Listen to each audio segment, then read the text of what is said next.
Lilian Thuram. Écoutez, je dirais que c'est très émouvant, c'est très déstabilisant aussi, et je trouve que c'est un merveilleux encouragement pour le travail que je fais au sein de la Fondation.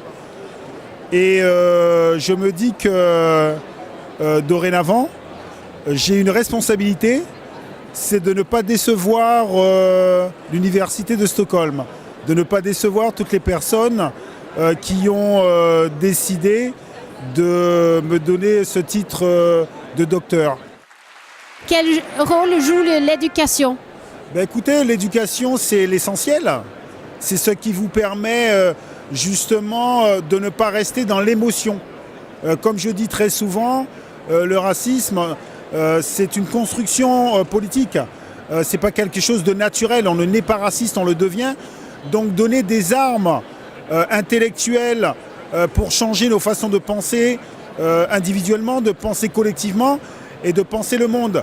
Je crois que l'idée, c'est de développer chez les êtres humains cette appartenance. Ce groupe, c'est un humain comme moi. Nous vivons sur une île qui est la Terre et nous devons la protéger.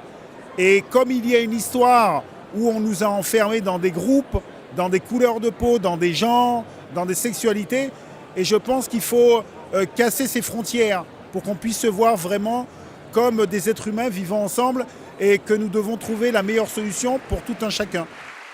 Écoutez, pour moi, c'était extrêmement important parce qu'effectivement, il y a un mouvement aux États-Unis qui a commencé par un sportif. Après, des sportifs ont continué ce mouvement pour dénoncer l'injustice, les inégalités.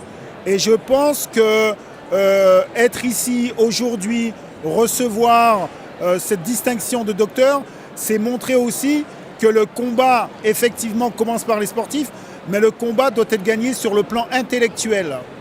Et donc aujourd'hui, ça me paraissait très important. Et surtout, j'apprends à mes enfants, depuis qu'ils sont petits, d'être solidaires. Nous devons être solidaires, notamment lorsqu'il y a des gens qui sont dans une difficulté, lorsqu'il y a des injustices, nous devons les accompagner parce que c'est le nombre qui va faire la différence. S'il n'y a qu'une personne ou deux qui dénoncent les injustices, on va pouvoir les écarter. Mais s'il y en a des milliers, des millions, on va être obligé à changer de société. Mais c'est l'histoire qui le démontre. Et donc nous devons tirer ces enseignements de l'histoire. Chacun de nous, nous devons revendiquer plus d'égalité dans la société.